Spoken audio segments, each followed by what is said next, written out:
விசாரிப்பதற்கு கூட ஆள் இல்லாமல் போகலாம். ஆனால் கர்த்தர் சொல்கிறார், நான் உங்களை விசாரிக்கிறவர். மனிதர்கள் மாறலாம். மனிதர்கள் எதுக்கு யூஸ் பண்ணிப்பாங்க? நம்மள அவர்களுடைய தேவைகளுக்கு மாத்திரமே நம்ம யூஸ் பண்ணிப்பாங்க. இப்போ ஒரு சகோதரியால, அம்மா உங்களால இந்த வேலை ஆகணும், உடனே நான் என்ன பண்ணுவேன்? யாரை தேடி வருவேன்? உங்களை தேடி, அம்மா சிஸ்டர் உங்களால எனக்கு ஒரு வேலை ஆகணும், கொஞ்சம் வாங்க. இப்போ வேலை முடிந்த உடனே நம்ம என்ன பண்ணிடுறோம்? மனிதர்களை மறந்து விட்டுறோம். அவங்கள என்ன விசாரிக்க முடியாது.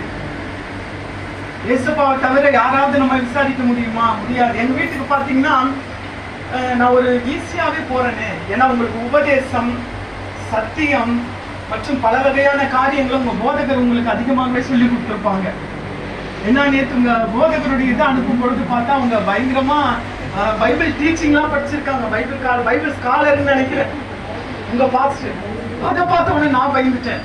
என்னப்பா பைபிள் ஸ்காலர் முன்னாடிலாம் நம்ம பேச போறோமே, என்னடா இது அப்படின்னு சொல்லி பாருங்க. நான் எந்த பைபிள் காலேஜ்லாம் படிக்கல.